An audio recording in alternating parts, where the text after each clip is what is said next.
ठहर जाओ मित्र। नहीं, अब नहीं।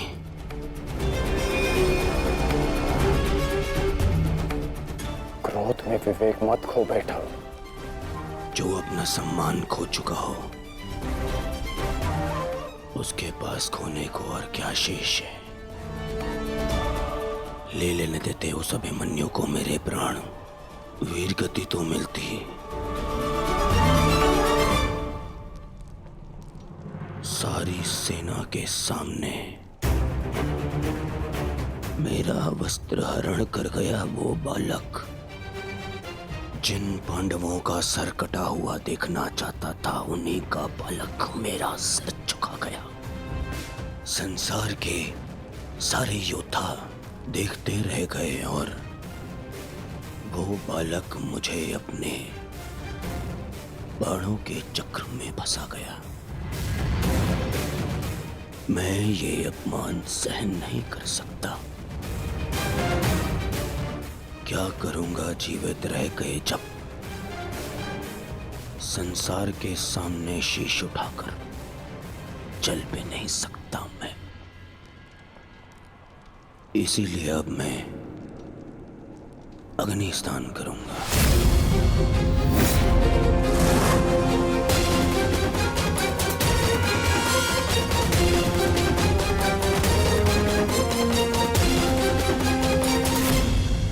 जो अग्नि यहाँ जल रही है उससे कहीं अधिक अग्नि तुम्हारे पिता के हृदय में जल रही है। क्या तुम अपने 5 भाइयों का बलिदान व्यर्थ जाने दोगे? क्या अपने पिता को दिया वचन भुला दोगे तुम?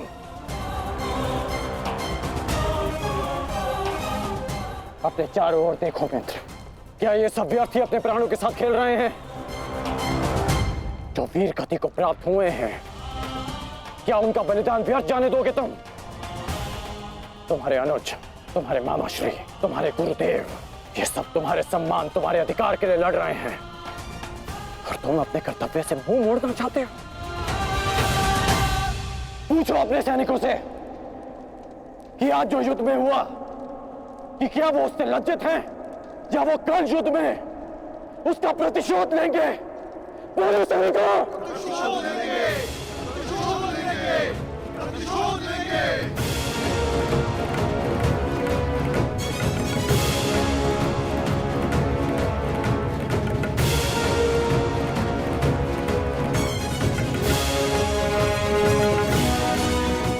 इन सैनिकों का सम्मान मेरे मन में लगी अग्नि को बुझा नहीं सकता मित्र। मैं तुम्हारे लिए सदैव प्रस्तुत हूं मित्र। आदेश दो मुझे, आदेश दो कि क्या चाहिए तुम्हें। तुम्हारी पीड़ा को शांत करने की औषधि क्या है मित्र? बताओ मुझे। मुझे अपने इस अपमान का प्रतिशोध चाहिए। जिसने मेरा मान हरण किया उसके प्राण हरण करने हैं मुझे। मुझे अभिमन्यु चाहिए।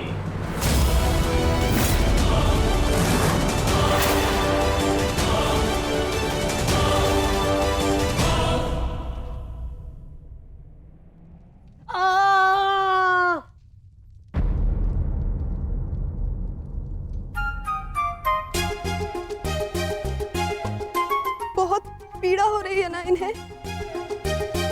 पीड़ा? अभी तक मैंने इसके घाव को छुआ भी नहीं है। अभिमन्यु तुम्हें सताने के लिए उपक्रम कर रहा है उत्तरा। बहुत बुरे हैं आप। और तुम बहुत डरपोक। एक योद्धा की पत्नी के मन में इतना भय शोभा नहीं देता उत्तरा। ये घाव हमारे लिए आभूषण होता है।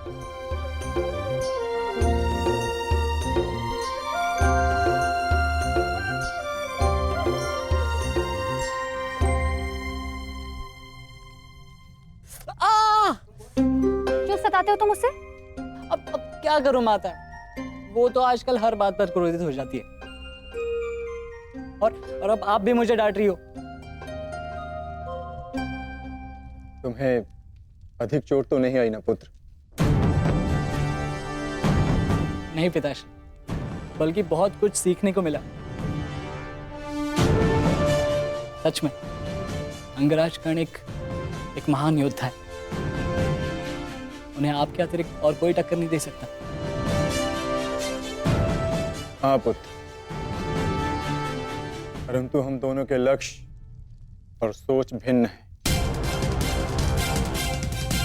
मुझे तुम पर गर्व है।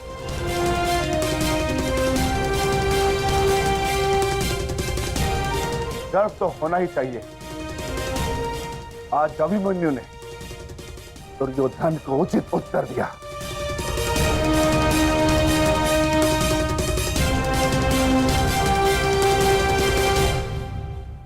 सत्य अभिमन्यु, आज तुमने जो युद्ध भूमि में किया वो अद्भुत था, और मुझे विश्वास है कि कल का दिन इतिहास में तुम्हारा नाम सदैव के लिए अमर कर देगा अभिमन्यु।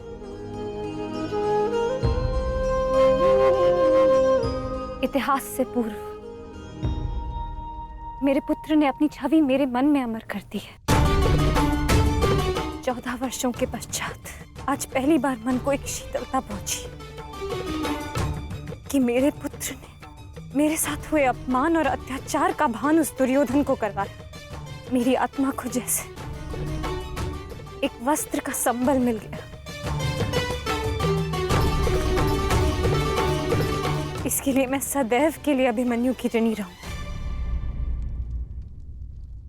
जीवन तो पल पल में है सखी, जिस पल को जी लो वही जीवन होता है। आज तुम प्रसन्न हो, जी लो सखी, आज का दिन जी लो। कल का दिन तो अभिमन्यु के जीवन का अंतिम दिन होना चाहिए। और स्मरण रहे, सरल मृत्यु नहीं देनी है उसे। मृत्यु आने की पीड़ा का आभास कराना है। और जब तक वो भूमि पर रेंगता हुआ दया की भीख ना मांगे, मृत्यु नहीं आनी चाहिए उसे। वो मृत्यु मांगेगा और मैं हर पल उसे मृत्यु और जीवन के बीच में झुलाऊंगा मैं उसे। असंभव युवराज, जब तक युद्ध भूमि में पांडव उपस्थित हैं तब तक अभिमन्यु तक पहुंचना असंभव होगा। वैसे भी उन्हें ज्ञात होगा कि आज आपके साथ जो हुआ उसका प्रतिशोध आप अवश्य लेंगे। इसी कारण अभिमन्यु तक पहुंचना इतना सरल नहीं होगा।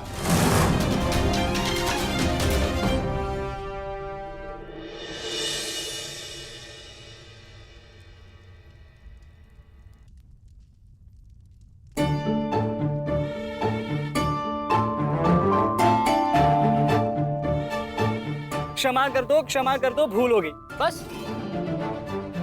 अच्छा, क्षमा भी कर दो।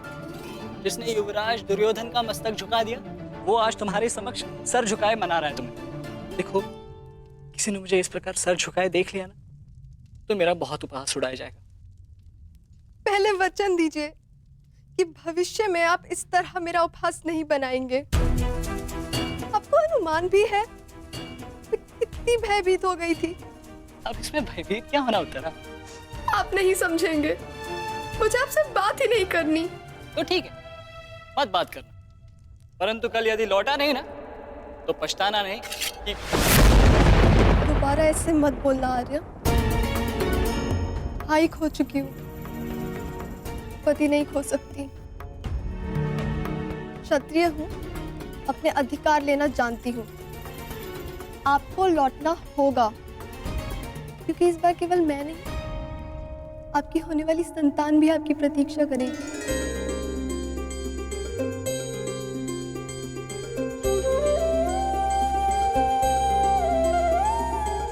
सत्य उत्तरा,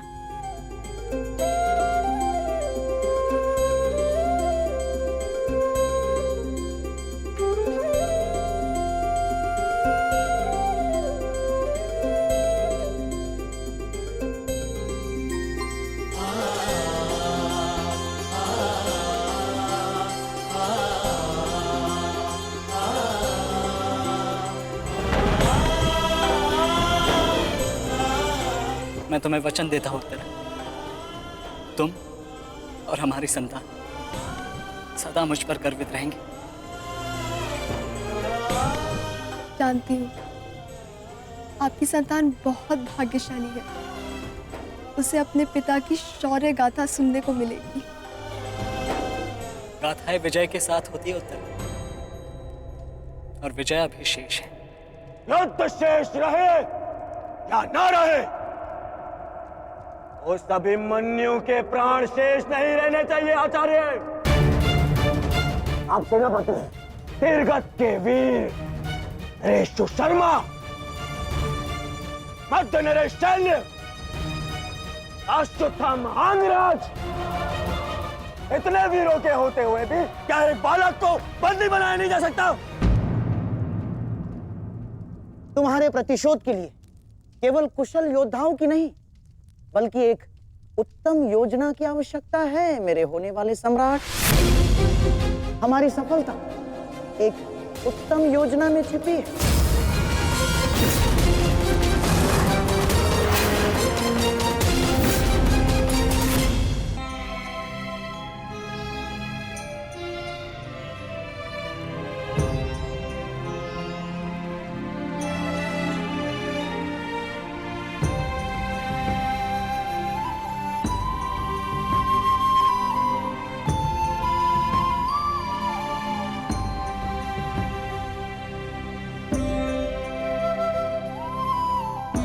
ऐसा क्या है जो आप चाहकर भी मुझसे नहीं कह पा रहे हैं सखा?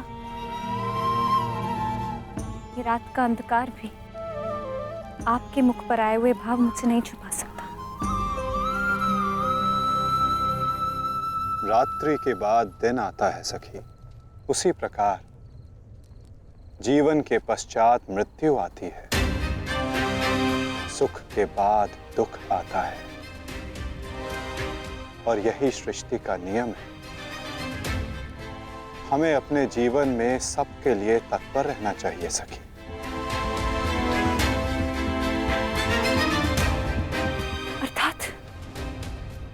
अर्थात जो मेरा भय है, क्या वो सच होने वाला है माधव?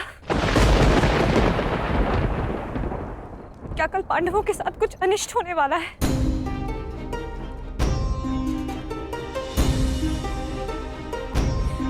आप तो सब जानते हैं ना सखा।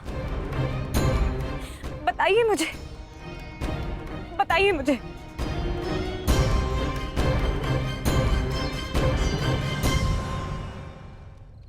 कभी कभी भविष्य का ज्ञान होना भी दुख का कारण बन सकता है सखी।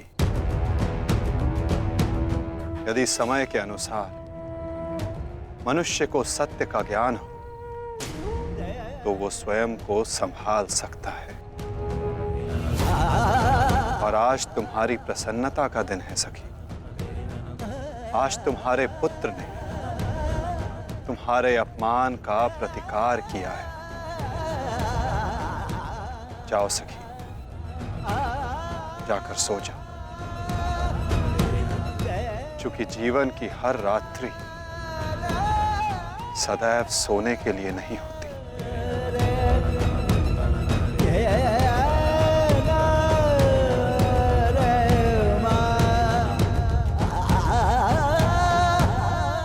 मैं तब तक सो नहीं पाऊंगा जब तक मेरा प्रतिशोध पूर्ण ना हो जाए आचार्य।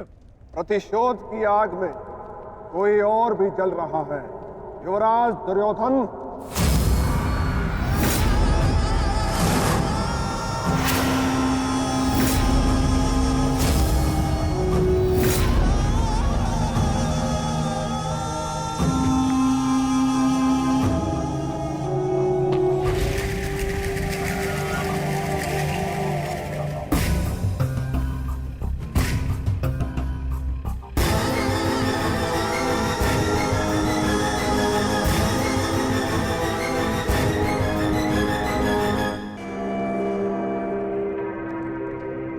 जामाता श्री सिंधु नरेश जयद्रथ। भूल को क्षमा किया जा सकता है, अपराध को नहीं।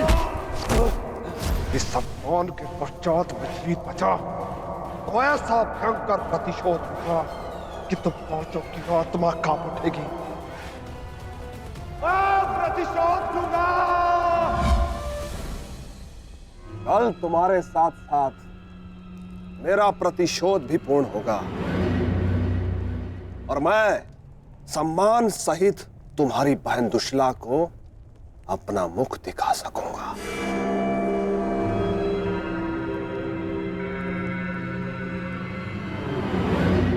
इतने समय आप कहाँ थे सिंधु नरेश?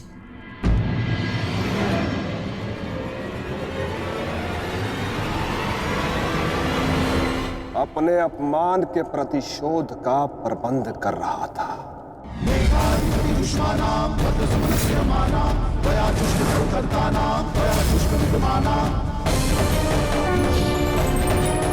पुत्र जयद्रथ, मैं तुम्हारी तपस्या से प्रसन्न हूं। मांगो, क्या वर मांगते हो? महादेव, मुझे अपने प्रतिशोध का अवसर चाहिए। शपथ ली है मैंने, जब तक पांडवों के अपमान का प्रतिशोध नहीं लूंगा तब तक मुकुट धारण नहीं करूंगा। और वो दिन कल आएगा, कल आएगा वो दिन जब मैं पांडवों को ऐसी पीड़ा दूंगा कि वो जीवन भर नहीं भुला सकेंगे। महादेव का आशीर्वाद है मेरे साथ और मैं तुम्हारे साथ युवराज। तुम्हारी योजना और मेरा प्रतिशोध दोनों कल सफल होंगे।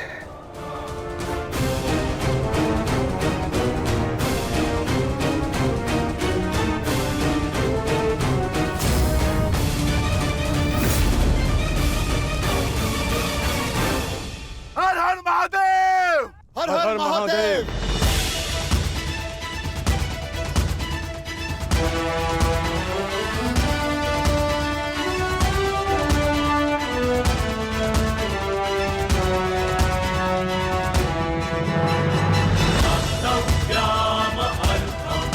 सर्वोत्तम वनपुत्र, संसार के सभी योद्धाओं में तुम्हें सबसे अधिक कीर्ति प्राप्त हो।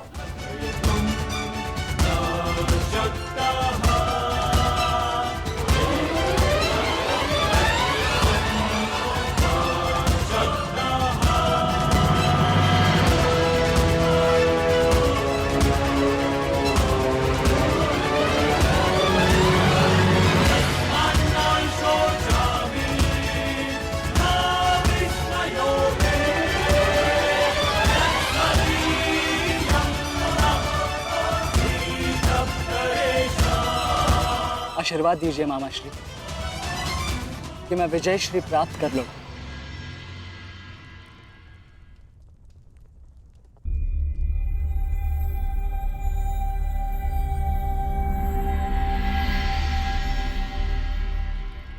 विजय तो कायरों को भी प्राप्त होती है पुत्र, परंतु कीर्ति और यश केवल शूर वीरों का मुकुट बनती है। मेरा आशीर्वाद तुम्हारे साथ है पुत्र। तुम युद्ध क्षेत्र में वो कीर्ति प्राप्त करो जो तुम्हें अमर बना दे।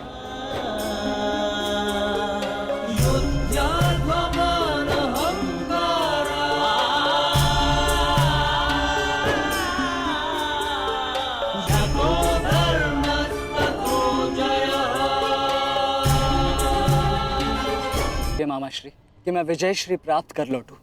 मेरा आशीर्वाद तुम्हारे साथ है पुत्र। तुम युद्ध क्षेत्र में वो कीर्ति प्राप्त करो जो तुम्हें अमर बना दे।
क्या हुआ अंगराज?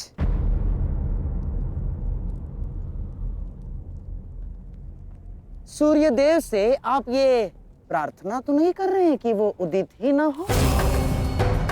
अर्जुन को दिया वचन आपको पूर्ण करना होगा अंगराज। सूर्यास्त का बहाना बनाकर कहीं आज भी शत्रु को जीवित छोड़ देने का मन तो नहीं बना लिया आपने?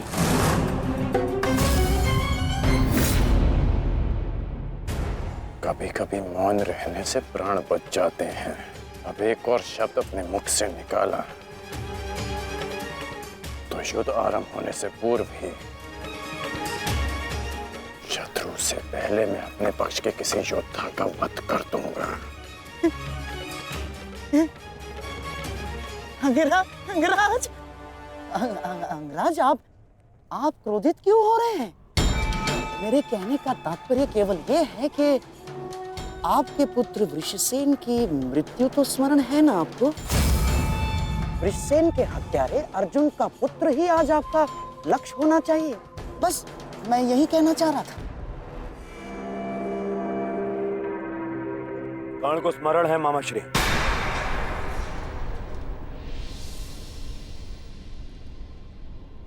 और मुझे भी।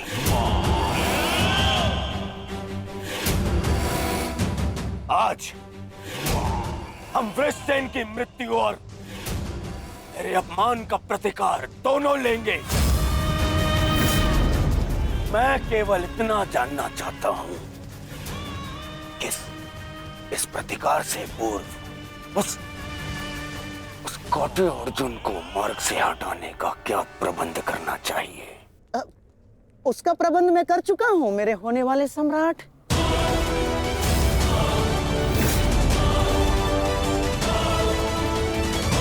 महाराज, त्रिगत नरेश सुशर्मा अवसर का लाभ उठाने के लिए एक विशाल सेना के साथ विराट पर आक्रमण करने जा रहे हैं।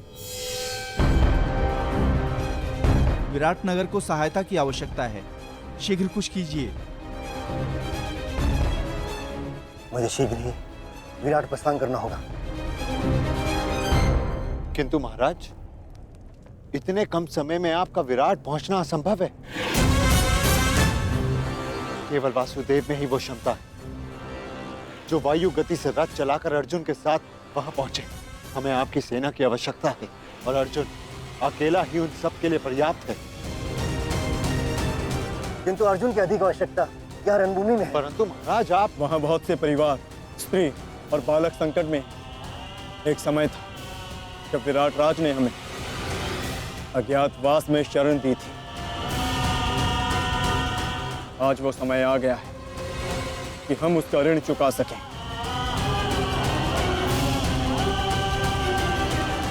और फिर अभिमन्यु भी तो यहाँ है। मुझे इस पे पूर्ण विश्वास है। और मैं आपको विश्वास दिलाता हूँ पिताश्री कि युद्ध भूमि में आपकी कमी शत्रु को अनुभव नहीं होगी। जब आप सुशर्मा का नाश करेंगे तो आपके पुत्र की शौर्य की कीर्ति आपका स्वागत करेगी। चलिए माता, विराट की ओर प्रस्थान करें। जैसी रथी की इच्छा और जैसी महारथी की आकांक्षा।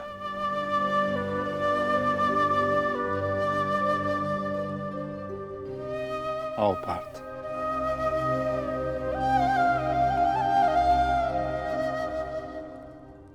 बधाई हो मेरे होने वाले सम्राट। अर्जुन रणभूमि छोड़कर विराट के लिए प्रस्थान कर चुका है।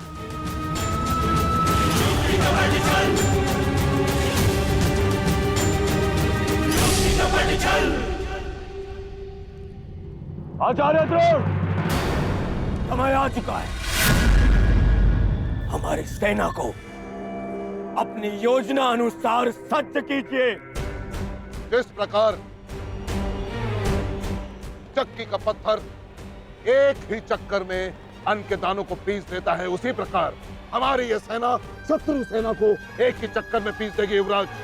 और अपनी सेना के नाश को रोकने के लिए आएगा वो वो महावीर अभिमन्यु, और वहां हम उसके प्राण फाड़ लेंगे, जिसने मुझे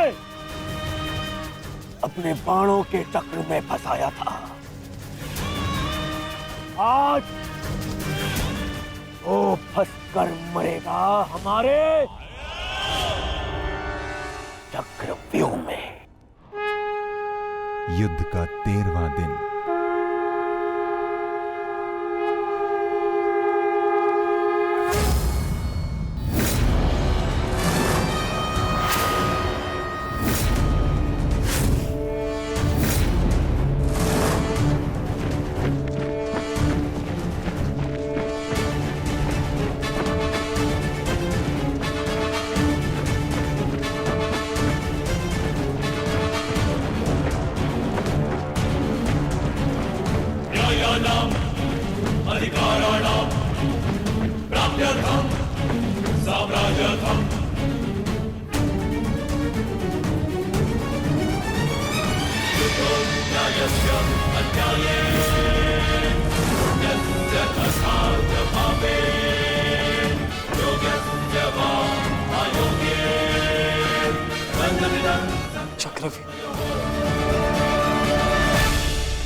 युधिष्ठिर, मैं कौरव सेनापति द्रोण चेतावनी देता हूं तुम्हें कि यदि तुम विजय प्राप्त करना चाहते हो तो इस व्यूह के भीतर आओ, और यदि तुम इस व्यूह को तोड़ने में सक्षम रहे तो हम अपनी पराजय स्वीकार कर लेंगे, और यदि नहीं तो तुम अपनी हार स्वीकार कर लेना। सुना तुमने?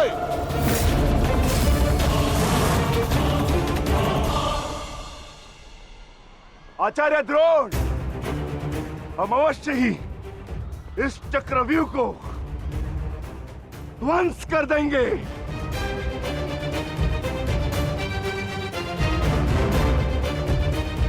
यह संभव है।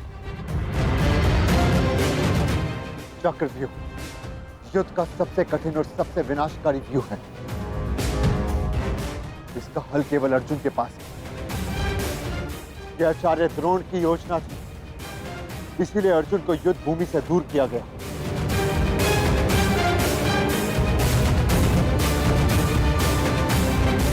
कोई तो मार्ग होगा। मार्ग है।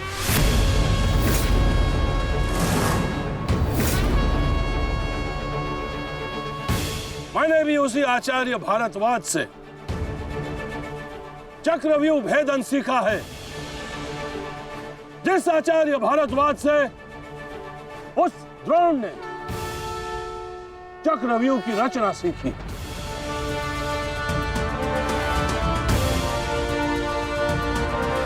इस चक्रव्यूह का भेदन मैं करूंगा।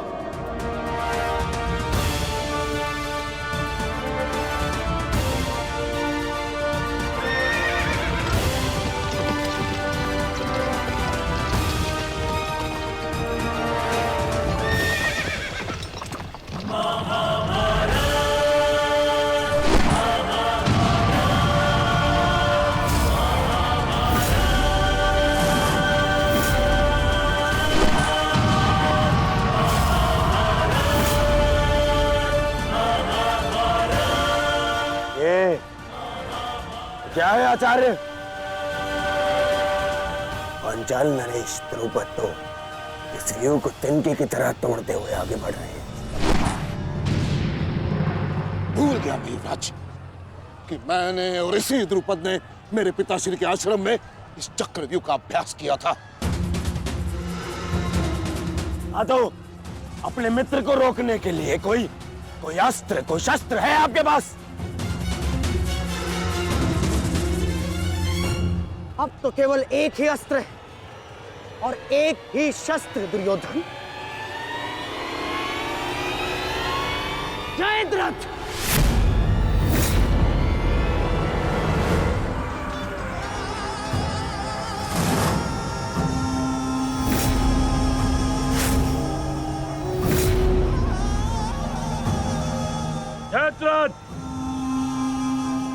कदाचित द्रौपदी के पतियों द्वारा किया गया अपमान भूल गए हो तुम। इसीलिए द्रौपदी के पिता के समक्ष उपस्थित हुए हो। आज द्रौपदी के पति हो या उसके पुत्र, कोई मुझे नहीं रोक सकता।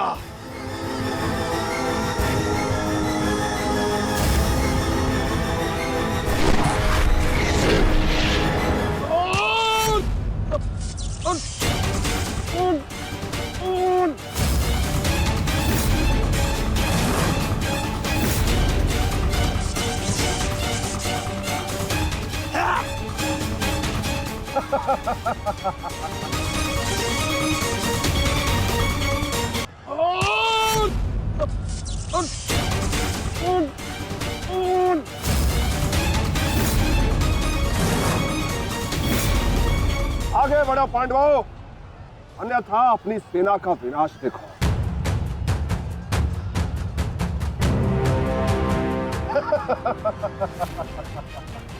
ज्येष्ठ पिताश्री, मुझे आज्ञा दीजिए।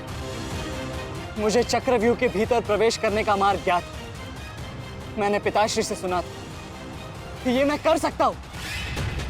नहीं अभिमन्यु, मैं तुम्हें इसकी अनुमति नहीं दे सकता।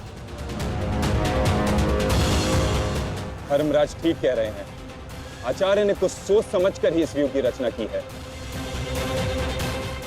अब इसे शक्ति का सम्मिलित प्रहार ही तोड़ सकता है। मैं और भीम मिलकर प्रहार करेंगे।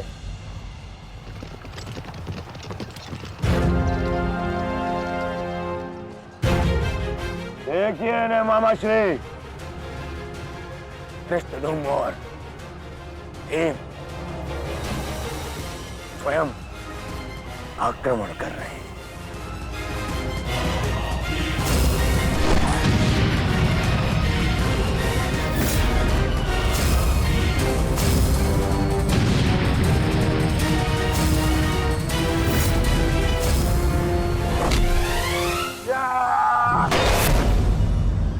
आज इनके हर एक प्रहार का उत्तर है जयद्रथ।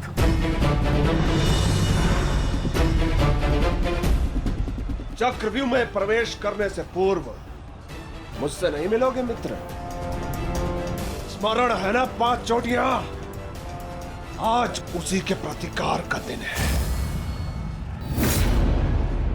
प्रभु, मैं चाहता हूं कि युद्ध भूमि में किसी एक दिन सभी पांडवों पर विजय पा सकूं। सब पांडवों पर विजयी होने का आशीष नहीं दे सकता जयद्रथ, क्योंकि अर्जुन को मैंने पशुपतास्त्र दिया। मेरा ही वरदान मेरी ही शक्ति को छीन नहीं कर सकता। इसलिए केवल अर्जुन को छोड़ जिस दिन तुम चाहोगे, 6 संसार के समस्त योद्धाओं के समक्ष तुम अपराजय रहो। आगे बढ़ो भीम, आज मेरी गदा का स्वाद भी चक्कर देखो।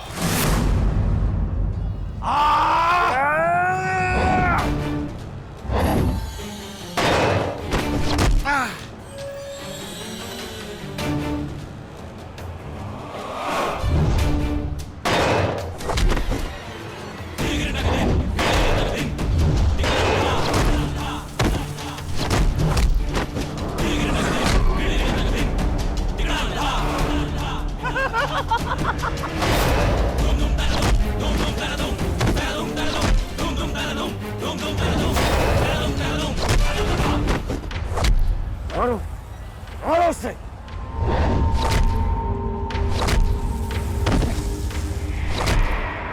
ताजश्री, आप ऐसा कैसे होने दे सकते हैं?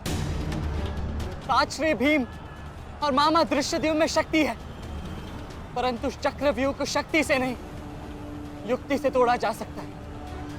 मुझे आज्ञा दीजिए। नहीं पुत्र, भविष्य के लिए वर्तमान को दांव पर लगाया जा सकता है, परंतु वर्तमान के लिए भविष्य को खोया नहीं जा सकता।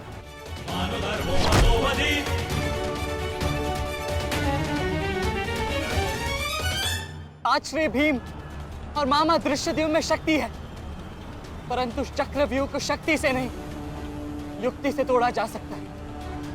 मुझे आज्ञा दीजिए। नहीं पुत्र, भविष्य के लिए वर्तमान को दांव पर लगाया जा सकता है, परंतु वर्तमान के लिए भविष्य को खोया नहीं जा सकता। एक दाव लगाने के दोष के कारण मैं आज इस महायुद्ध में खड़ा हूं। मैं दूसरा दाव नहीं लगा सकता अभिमन्यु। परंतु आज यदि चक्रव्यूह को तोड़ा ना गया तो हम ना केवल हार जाएंगे बल्कि मेरे पिताश्री का सर भी झुक जाएगा। आपने वो दाव लगाकर सर झुकाया था और मैं ये दाव खेलूंगा अपने पिताश्री का सर ऊंचा रखने के लिए। मैंने उन्हें वचन दिया था कि युद्ध भूमि में शत्रु को उनकी कमी अनुभव नहीं होगी और मुझे शत्रुओं को वीर अर्जुन के रक्त का तेज दिखाना है। इसीलिए आज्ञा दीजिए ताजी, और फिर मैं अकेला कहाँ हूं? चक्रव्यूह में मेरे प्रवेश करते ही आप भी मेरे पीछे पीछे अंदर आ जाइए। मैं मार्ग बनाऊंगा और आप चक्रव्यूह को ध्वंस कीजिएगा। सोचिए मत, समय नहीं है ताजश्री। आशीर्वाद दीजिए।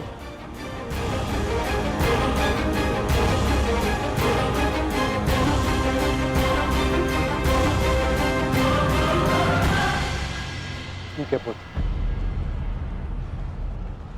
किंतु सतर्क रहना। हम तुम्हारे पीछे ही रहेंगे। आगे बढ़ो।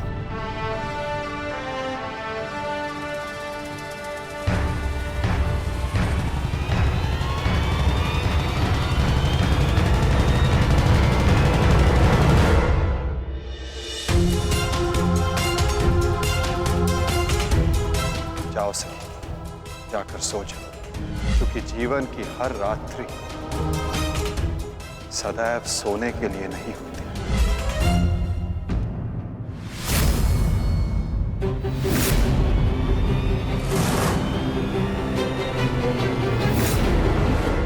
मेरी सुरक्षा के लिए माता यज्ञसेनी का आशीर्वाद है मेरे साथ, और जब तक ये मेरे साथ है मुझे कुछ नहीं हो सकता।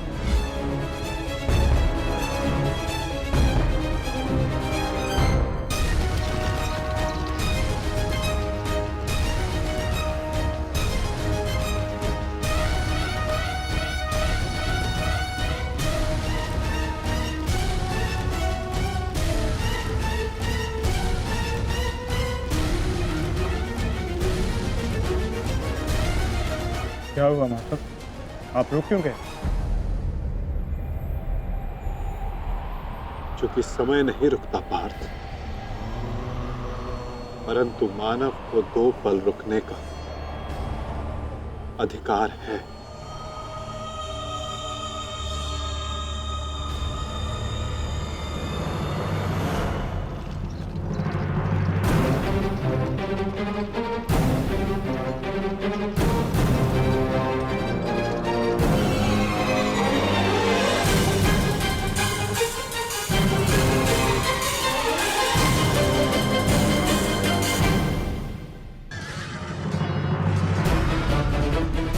सारथी, आगे बढ़ो।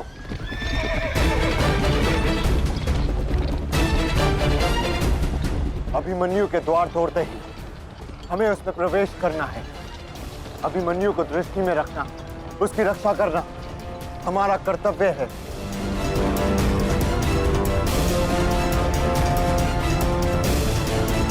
आ बालक, आ भारतीयों, ऐसी मृत्यु देने से कि इसकी चित्कार उन पांडवों के हृदय को चीर देगी। और स्मरण रहे, सरल मृत्यु नहीं देनी है इस अभिमन्यु को।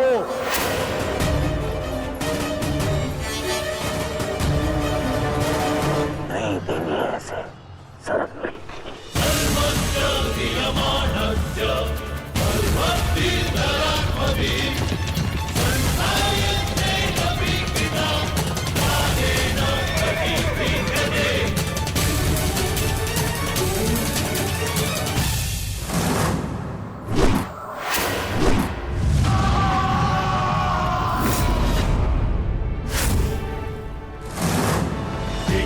ताजश्री, मुझे मार्ग मिल गया है।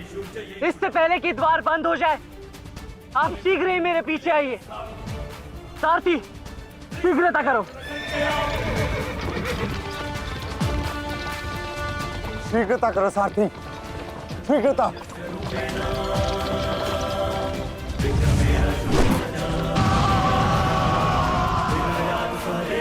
उत्तम अभिमन्यु, उत्तम।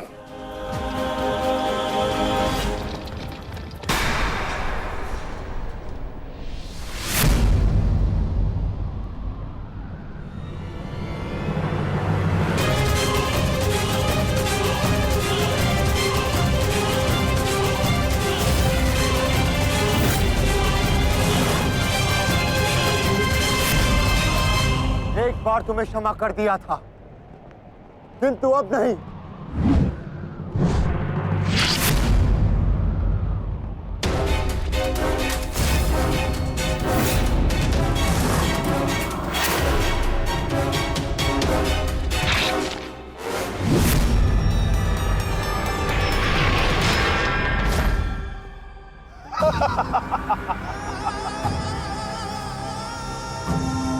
एक बार अपमानित हो चुका हूं, इस बार तुम्हारी बारी है पांडवों। महादेव का वरदान सफल रहा। आज इस युद्ध भूमि में केवल मेरा शासन होगा, मेरा। केवल अर्जुन के अतिरिक्त कोई मुझसे जीत नहीं पाएगा पांडवों। और आज सिर्फ एक ही मृत्यु होगी।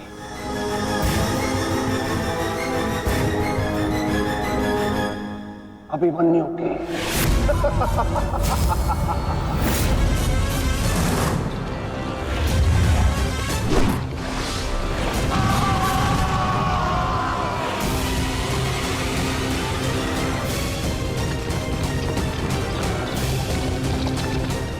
एक चक्रव्यूह तुम्हें पराजित करने के लिए नहीं है मूर्खों।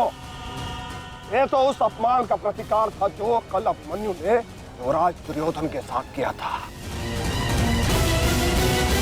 उसने दुर्योधन का मान हरण किया था और आज वो उसके प्राण हरण करेगा।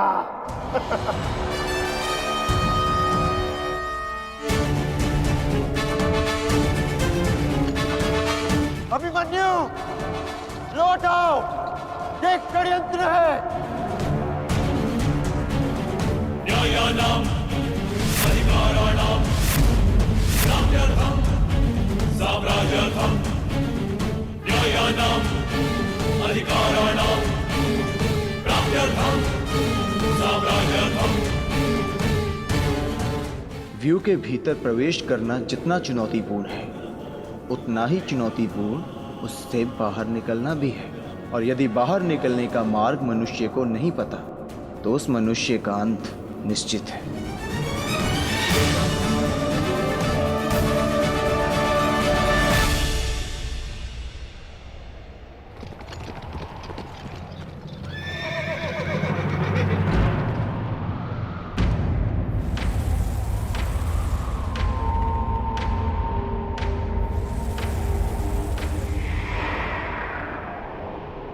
आगे बढ़िए माधव, शत्रु समक्ष है। आपात, ठीक कहा तुमने। एक योद्धा के लिए आगे बढ़ने के अतिरिक्त और कोई मार्ग नहीं।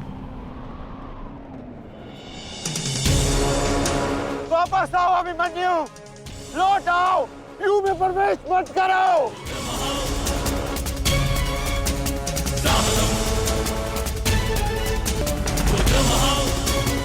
मेरे लिए अब लौटना संभव नहीं था श्री।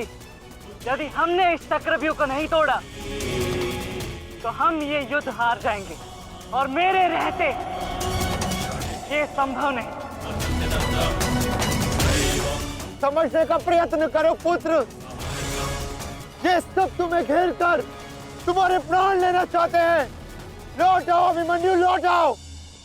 एक योद्धा मृत्यु के भय से पीछे नहीं हटता था श्री। वो आगे बढ़कर मृत्यु का वरण करता है और आज मृत्यु को भी अर्जुन पुत्र के बाणों का तेज सहना होगा।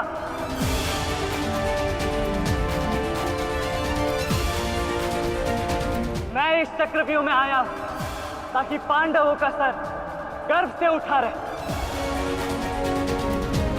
और विश्वास कीजिए ताजश्री, यदि मेरा सर भी कट जाए तब भी आपका सर गर्व से उठा रहेगा।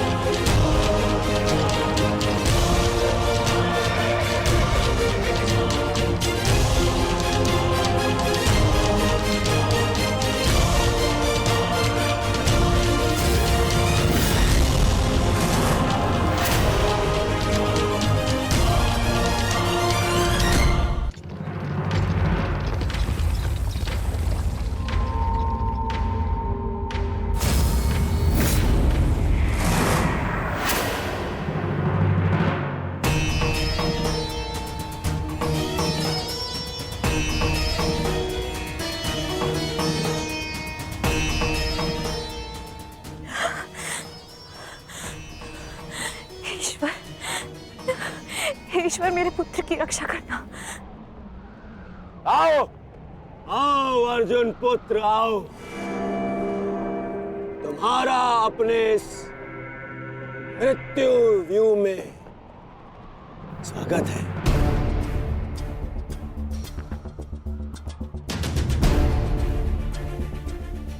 एक वीर योद्धा से सुना था मैं कि हे मृत्यु, तैयार यदि तू आने को, प्रसन्न मुखा, द्वार खुला है तेरा स्वागत, प्रसन्न मुखा।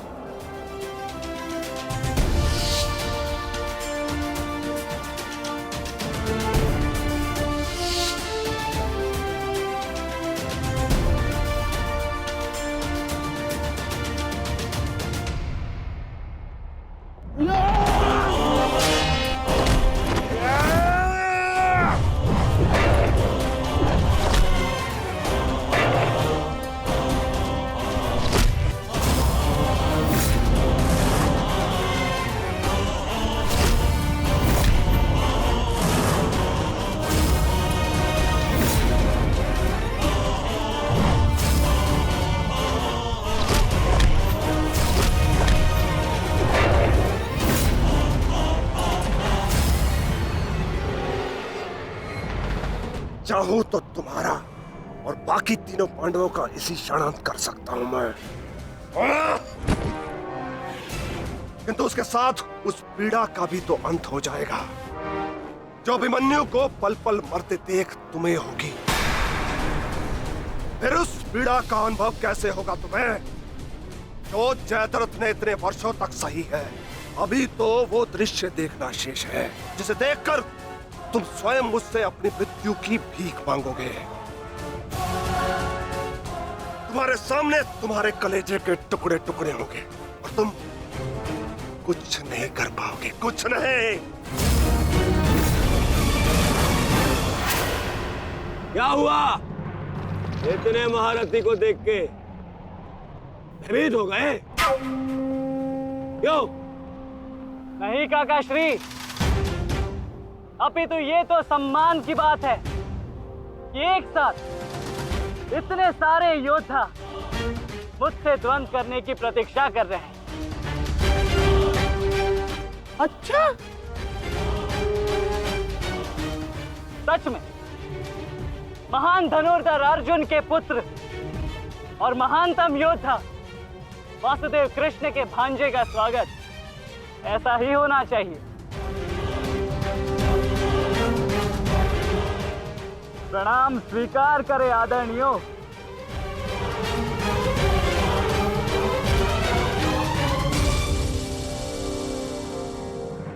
अपनी सीमा में रहो बालक। जितना कम अपमान करोगे उतनी ही कम पीड़ादायक मृत्यु मिलेगी तुम्हें। जितना जीवित रहूंगा उतनी हानि करूंगा, क्योंकि मेरी श्वास ही मेरा अस्त्र है और जब तक मेरी श्वास चलेगी तब तक यमदेव तांडव करेंगे।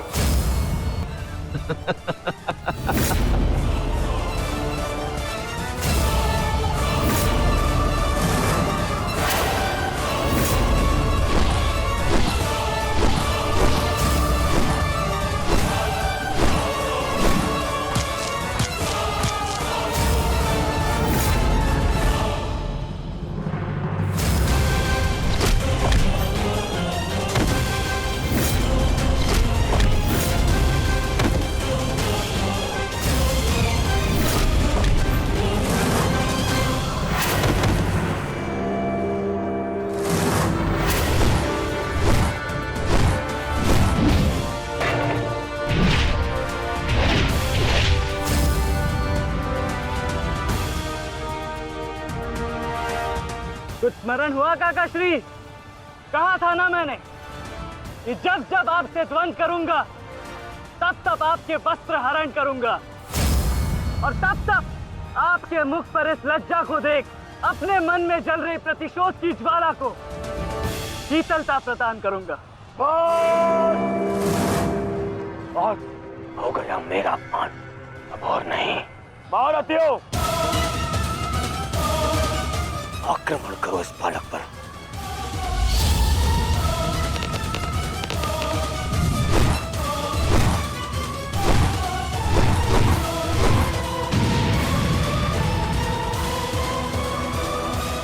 एक क्या रहे हैं? अपने धर्म का पालन कीजिए, मेरा प्रतिशोध लीजिए, आक्रमण कीजिए आचार्य।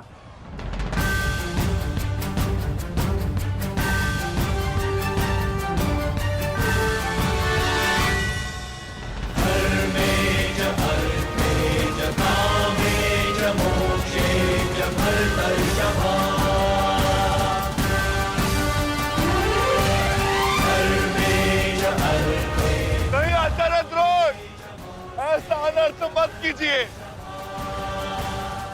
ऐसे अधर्म में आप कैसे सम्मिलित हो सकते हो? आचार्य, वो बालक है। रुक जाइए आचार्य, रुक जाइए।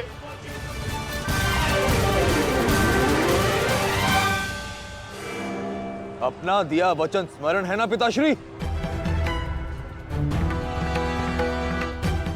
इस बालक की शक्ति इस रथ में है जो इसे सुरक्षित की हुई है। आचार्य, इस बालक को रथ विहीन कीजिए।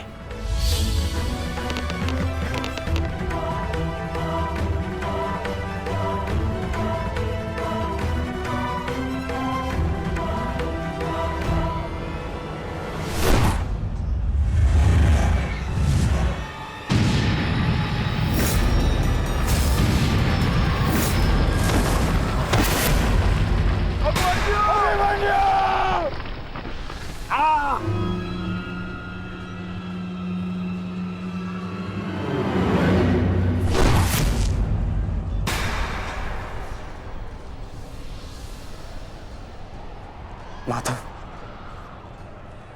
मुझे कई बार चोट लगी, परंतु इस चोट की पीड़ा का भान मेरे मन को विचलित कर रहा है। कहीं ये कोई संकेत तो नहीं?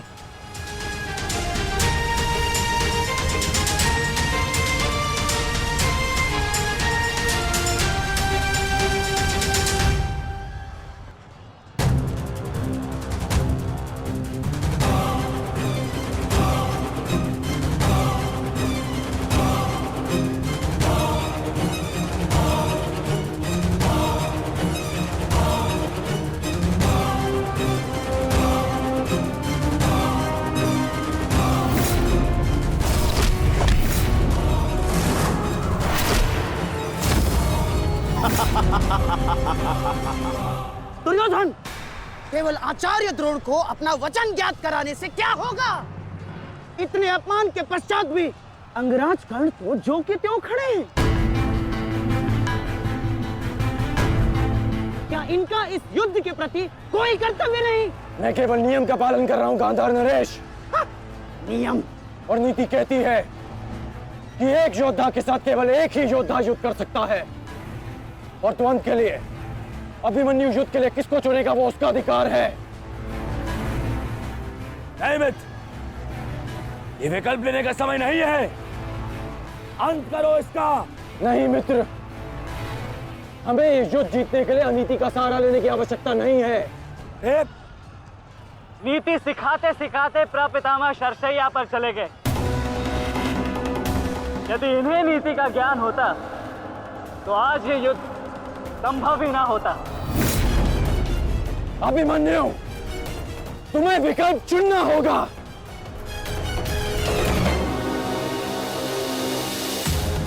तो फिर मैं आप सबको वन के लिए चुनता हूं।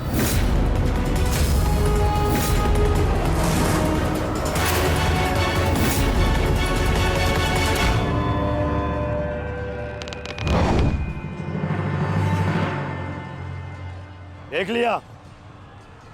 लिया इसने अपना विकल्प चुन लिया। अब इस पर दया दिखाने की कोई आवश्यकता नहीं है। अब आक्रमण करने की आवश्यकता है। आक्रमण करो और अपना वचन स्मरण रखो कर्ण। देख रहे हो पांडवों, अभी तो ये रथ विहीन हुआ है, फिर निशस्त्र होगा और फिर प्राणहीन।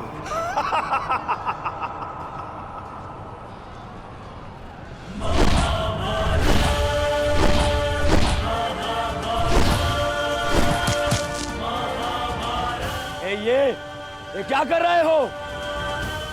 धनुष विहीन करो इसे।